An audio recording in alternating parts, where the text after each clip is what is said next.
شروع اللہ کے نام سے جو سب پر مہربان ہے، بہت مہربان ہے۔ الف لام میم را، یہ اللہ کی کتاب کی آیتیں ہیں، اور اے پیغمبر جو کچھ تم پر تمہارے پروردگار کی طرف سے نازل کیا گیا ہے برحق ہے، لیکن اکثر لوگ ایمان نہیں لا رہے۔ اللہ وہ ہے جس نے ایسے ستونوں کے بغیر آسمانوں کو بلند کیا جو تمہیں نظر آ سکیں، پھر اس نے عرش پر استوا فرمایا اور سورج اور چاند کو کام پر لگا دیا۔ ہر چیز ایک معین میعاد تک کے لیے رواں دواں ہے۔ وہی تمام کاموں کی تدبیر کرتا ہے، وہی ان نشانیوں کو کھول کھول کر بیان کرتا ہے تاکہ تم اس بات کا یقین کر لو کہ ایک دن تمہیں اپنے پروردگار سے جا ملنا ہے۔ اور وہی ذات ہے جس نے یہ زمین پھیلائی، اس میں پہاڑ اور دریا بنائے، اور اس میں ہر قسم کے پھلوں کے دو دو جوڑے پیدا کیے۔ وہ دن کو رات کی چادر اڑا دیتا ہے۔ حقیقت یہ ہے کہ ان ساری باتوں میں ان لوگوں کے لیے نشانیاں ہیں جو غور و فکر کریں۔ اور زمین میں مختلف قطعے ہیں جو پاس پاس واقع ہوئے ہیں، اور انگوروں کے باغ اور کھجور کے درخت ہیں جن میں سے کچھ دوہرے تنے والے ہیں اور کچھ اکہرے تنے والے، سب ایک ہی پانی سے سیراب ہوتے ہیں، اور ہم ان میں سے کسی کو ذائقے میں دوسرے پر فوقیت دے دیتے ہیں۔ یقیناً ان سب باتوں میں ان لوگوں کے لیے نشانیاں ہیں جو عقل سے کام لیں۔ اور اگر تمہیں ان کافروں پر تعجب ہوتا ہے تو ان کا یہ کہنا واقعی عجیب ہے کہ کیا جب ہم مٹی ہو جائیں گے تو کیا سچ مچ ہم نئے سرے سے پیدا ہوں گے؟ یہ وہ لوگ ہیں جنہوں نے اپنے رب کی قدرت کا انکار کیا ہے، اور یہی وہ لوگ ہیں جن کے گلوں میں طوق پڑے ہوئے ہیں، اور وہ دوزخ کے باسی ہیں، وہ ہمیشہ اسی میں رہیں گے۔ اور یہ لوگ خوشحالی کی میعاد ختم ہونے سے پہلے بدحالی کی جلدی مچائے ہوئے ہیں، حالانکہ ان سے پہلے ایسے عذاب کے واقعات گزر چکے ہیں جس نے لوگوں کو رسوا کر ڈالا تھا۔ اور یہ حقیقت ہے کہ لوگوں کے لیے ان کی زیادتی کے باوجود تمہارے رب کی ذات ایک معاف کرنے والی ذات ہے، اور یہ بھی حقیقت ہے کہ اس کا عذاب بڑا سخت ہے۔ اور جن لوگوں نے کفر اپنا لیا ہے وہ کہتے ہیں کہ بھلا ان پر یعنی حضرت صلی اللہ علیہ وآلہ وسلم پر ان کے رب کی طرف سے کوئی معجزہ کیوں نہیں اتارا گیا؟ اے پیغمبر، بات یہ ہے کہ تم تو صرف خطرے سے ہوشیار کرنے والے ہو، اور ہر قوم کے لیے کوئی نہ کوئی ایسا شخص ہوا ہے جو ہدایت کا راستہ دکھائے۔ جس کسی مادہ کو جو حمل ہوتا ہے اللہ اس کو بھی جانتا ہے، اور ماؤں کے رحم میں جو کوئی کمی بیشی ہوتی ہے اس کو بھی، اور ہر چیز کا اس کے ہاں ایک اندازہ مقرر ہے۔ وہ غائب و حاضر تمام باتوں کا جاننے والا ہے۔ اس کی ذات بہت بڑی ہے، اس کی شان بہت اونچی۔ تم میں سے کوئی چپکے سے بات کرے یا زور سے، کوئی رات کے وقت چھپا ہوا ہو یا دن کے وقت چل پھر رہا ہو، وہ سب اللہ کے علم کے لحاظ سے برابر ہیں۔ ہر شخص کے آگے اور پیچھے وہ نگراں فرشتے مقرر ہیں جو اللہ کے حکم سے باری باری اس کی حفاظت کرتے ہیں۔ یقین جانو کہ اللہ کسی قوم کی حالت اس وقت تک نہیں بدلتا جب تک وہ خود اپنے حالات میں تبدیلی نہ لے آئے، اور جب اللہ کسی قوم پر کوئی آفت لانے کا ارادہ کر لیتا ہے تو اس کا ٹالنا ممکن نہیں، اور ایسے لوگوں کا خود اس کے سوا کوئی رکھوالا نہیں ہو سکتا۔ وہی ہے جو تمہیں بجلی کی چمک دکھلاتا ہے جس سے تمہیں اس کے گرنے کا ڈر بھی لگتا ہے اور بارش کی امید بھی بنتی ہے، اور وہی پانی سے لدے ہوئے بادل اٹھاتا ہے، اور بادلوں کی گرج اسی کی تسبیح اور حمد کرتی ہے، اور اسی کے روب سے فرشتے بھی تسبیح میں لگے ہوئے ہیں، اور وہی کڑکتی ہوئی بجلیاں بھیجتا ہے، پھر جس پر چاہتا ہے انہیں مصیبت بنا کر گرا دیتا ہے۔ اور ان کافروں کا حال یہ ہے کہ یہ اللہ ہی کے بارے میں بحثیں کر رہے ہیں، حالانکہ اس کی طاقت بڑی زبردست ہے۔ وہی ہے جس سے دعا کرنا برحق ہے، اور اس کو چھوڑ کر یہ لوگ جن دیوتاؤں کو پکارتے ہیں وہ ان کی دعاؤں کا کوئی جواب نہیں دیتے۔ البتہ ان کی مثال اس شخص کی سی ہے جو پانی کی طرف اپنے دونوں ہاتھ پھیلا کر یہ چاہے کہ پانی خود اس کے منہ تک پہنچ جائے، حالانکہ وہ کبھی خود منہ تک نہیں پہنچ سکتا۔ اور بتوں سے کافروں کے دعا کرنے کا نتیجہ اس کے سوا کچھ نہیں کہ وہ بھٹکتی ہی پھرتی رہے، اور وہ اللہ ہی ہے جس کو آسمانوں اور زمین کی ساری مخلوقات سجدہ کرتی ہیں، کچھ خوشی سے، کچھ مجبوری سے، اور ان کے سائے بھی صبح و شام اس کے آگے سجدہ ریز ہوتے ہیں۔ آیت سجدہ۔ اے پیغمبر، ان کافروں سے کہو کہ وہ کون ہے جو آسمانوں اور زمین کی پرورش کرتا ہے؟ کہو کہ وہ اللہ ہے۔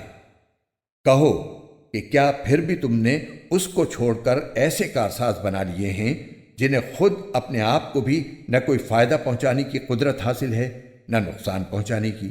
کہو کہ کیا اندھا اور دیکھنے والا برابر ہو سکتا ہے؟ یا کیا اندھیریاں اور روشنی ایک جیسی ہو سکتی ہیں؟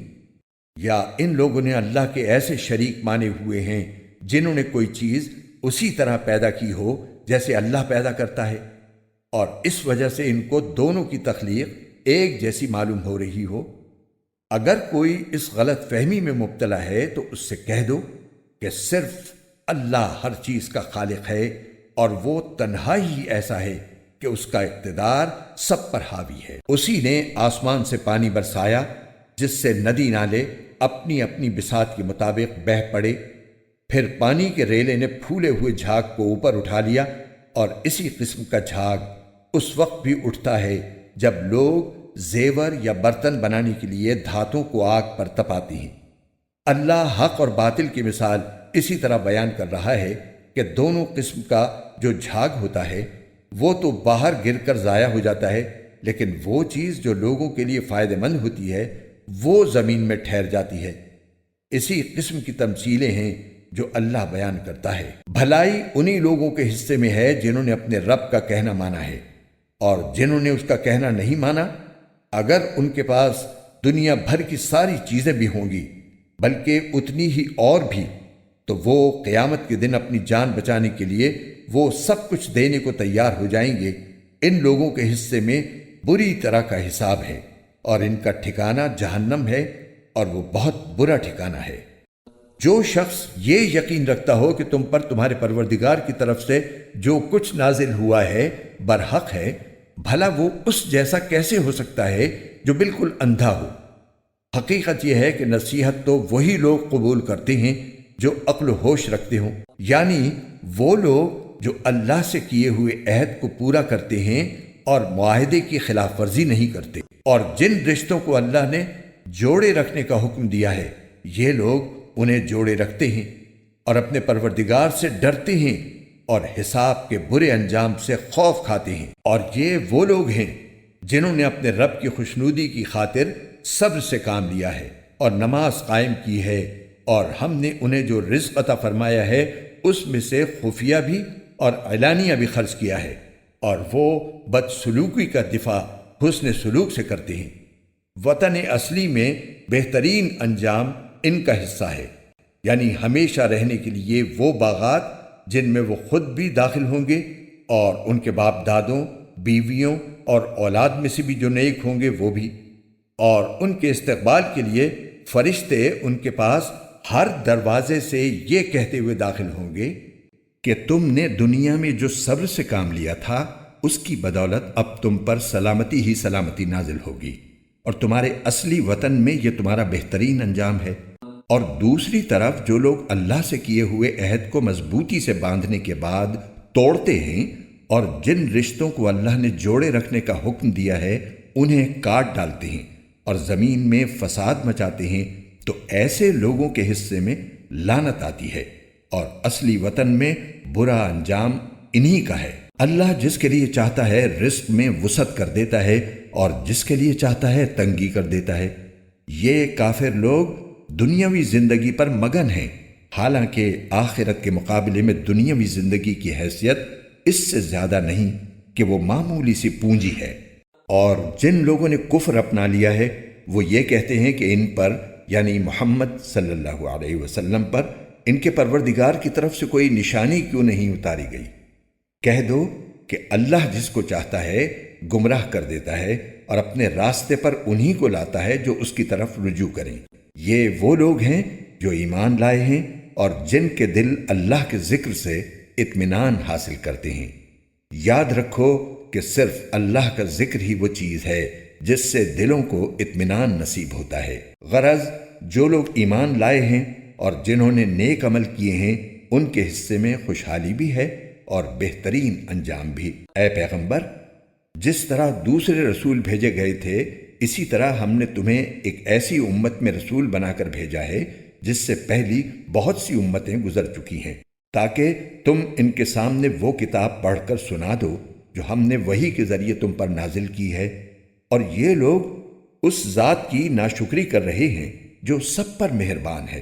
کہہ دو کہ وہ میرا پالنے والا ہے، اس کے سوا کوئی عبادت کے لائق نہیں ہے، اسی پر میں نے بھروسہ کر رکھا ہے اور اسی کی طرف مجھے لوٹ کر جانا ہے۔ اور اگر کوئی قرآن ایسا بھی اترتا جس کے ذریعے پہاڑ اپنی جگہ سے ہٹا دیے جاتے یا اس کی بدولت زمین شق کر دی جاتی اور اس سے دریا نکل پڑتے یا اس کے نتیجے میں مردوں سے بات کر لی جاتی، تب بھی یہ لوگ ایمان نہ لاتے۔ حقیقت تو یہ ہے کہ تمام تر اختیار اللہ کا ہے۔ کیا پھر بھی ایمان والوں نے یہ سوچ کر اپنا ذہن فارغ نہیں کیا کہ اگر اللہ چاہتا تو سارے ہی انسانوں کو زبردستی راہ پہ لے آتا؟ اور جنہوں نے کفر اپنایا ہے ان پر تو ان کے کرتوت کی وجہ سے ہمیشہ کوئی نہ کوئی کھڑکھڑانے والی مصیبت پڑتی رہتی ہے، یا ان کی بستی کے قریب کہیں نازل ہوتی رہتی ہے، یہاں تک کہ ایک دن اللہ نے جو وعدہ کر رکھا ہے وہ آ کر پورا ہو جائے گا۔ یقین رکھو کہ اللہ وعدے کی خلاف ورزی نہیں کرتا۔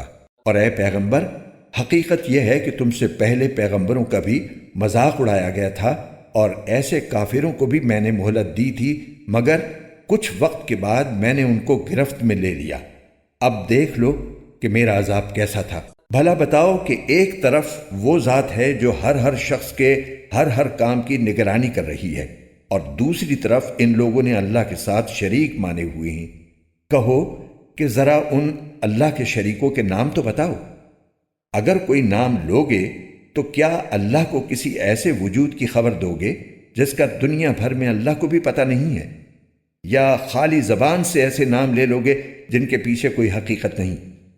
حقیقت تو یہ ہے کہ ان کافروں کو اپنی مکارانہ باتیں بڑی خوبصورت لگتی ہیں، اور اس طرح ان کی ہدایت کے راستے میں رکاوٹ پیدا ہو گئی ہے، اور جسے اللہ گمراہی میں پڑا رہنے دے اسے کوئی راہ پر لانے والا میسر نہیں آ سکتا۔ ایسے لوگوں کے لیے دنیاوی زندگی میں بھی عذاب ہے، اور یقیناً آخرت کا عذاب کہیں زیادہ بھاری ہوگا، اور کوئی نہیں ہے جو انہیں اللہ کے عذاب سے بچا سکے۔ دوسری طرف وہ جنت جس کا متقی لوگوں سے وعدہ کیا گیا ہے، اس کا حال یہ ہے کہ اس کے نیچے نہریں بہتی ہیں، اس کے پھل بھی سدا بہار ہیں اور اس کی چھاؤں بھی۔ یہ انجام ہے ان لوگوں کا جنہوں نے تقوی اختیار کیا، جبکہ کافروں کا انجام دوزخ کی آگ ہے۔ اور اے پیغمبر، جن لوگوں کو ہم نے کتاب دی ہے وہ اس کلام سے خوش ہوتے ہیں جو تم پر نازل کیا گیا ہے، اور انہی گروہوں میں وہ بھی ہیں جو اس کی بعض باتوں کو ماننے سے انکار کرتے ہیں۔ کہہ دو کہ مجھے تو یہ حکم دیا گیا ہے کہ میں اللہ کی عبادت کروں اور اس کے ساتھ کسی کو خدائی میں شریک نہ مانوں۔ اسی بات کی میں دعوت دیتا ہوں، اور اسی اللہ کی طرف مجھے لوٹ کر جانا ہے۔ اور اسی طرح ہم نے اس قرآن کو عربی زبان میں ایک حکم نامہ بنا کر نازل کیا ہے، اور اے پیغمبر، تمہارے پاس جو علم آ چکا ہے، اگر اس کے بعد بھی تم ان لوگوں کی خواہشات کے پیچھے چلے تو اللہ کے مقابلے میں نہ تمہارا کوئی مددگار ہوگا نہ کوئی بچانے والا۔ حقیقت یہ ہے کہ ہم نے تم سے پہلے بھی بہت سے رسول بھیجے ہیں اور انہیں بیوی بچے بھی عطا فرمائے ہیں، اور کسی رسول کو یہ اختیار نہیں تھا کہ وہ کوئی ایک آیت بھی اللہ کے حکم کے بغیر لا سکے۔ ہر زمانے کے لیے الگ کتاب دی گئی ہے۔ اللہ جس حکم کو چاہتا ہے منسوخ کر دیتا ہے اور جس کو چاہتا ہے باقی رکھتا ہے، اور تمام کتابوں کی جو اصل ہے وہ اسی کے پاس ہے۔ اور جس بات کی دھمکی ہم ان کافروں کو دیتے ہیں، چاہے اس کا کوئی حصہ ہم تمہیں تمہاری زندگی ہی میں دکھا دیں یا اس سے پہلے ہی تمہیں دنیا سے اٹھا لیں، بہرحال تمہارے ذمے تو صرف پیغام پہنچا دینا ہے، اور حساب لینے کی ذمہ داری ہماری ہے۔ کیا ان لوگوں کو یہ حقیقت نظر نہیں آئی کہ ہم ان کی زمین کو چاروں طرف سے گھٹاتے چلے آ رہے ہیں؟ ہر حکم اللہ دیتا ہے، کوئی نہیں ہے جو اس کے حکم کو توڑ سکے، اور وہ جلد حساب لینے والا ہے۔ جو لوگ ان سے پہلے گزرے ہیں چالیں انہوں نے بھی چلی تھی، لیکن چال تو تمام تر اللہ ہی کی چلتی ہے۔ کوئی بھی شخص جو کچھ کرتا ہے سب اسے معلوم ہے، اور کافروں کو عنقریب پتہ لگ جائے گا کہ اصلی وطن کا نیک انجام کس کے حصے میں آتا ہے۔ اور جن لوگوں نے کفر اپنا لیا ہے وہ کہتے ہیں کہ تم پیغمبر نہیں ہو۔ کہہ دو کہ میرے اور تمہارے درمیان گواہی کے لیے اللہ کافی ہے، نیز ہر وہ شخص جس کے پاس کتاب کا علم ہے۔